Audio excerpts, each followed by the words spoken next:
How to hide or unhide job on your profile on REDnote app. Hello everybody and welcome back to our channel. So let's get started without any further ado.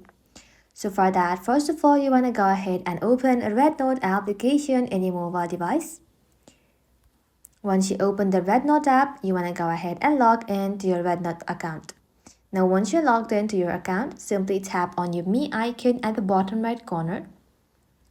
Now once you're inside your profile section, go ahead and tap on Edit Profile. Now once you are inside the Edit Profile section, you'll find different options. From here, you want to go ahead and tap on Job. Now if you would like to hide your job on your profile, you want to make sure that this button is toggled off. Also, if you would like to unhide, you want to go ahead and toggle this button on. Once done, tap on confirm, and just like so, you'll then be able to unhide or hide a job on your profile on REDnote app. That is how you can do it, guys. Thank you all for watching the video till the very end, and stay tuned until our next upload.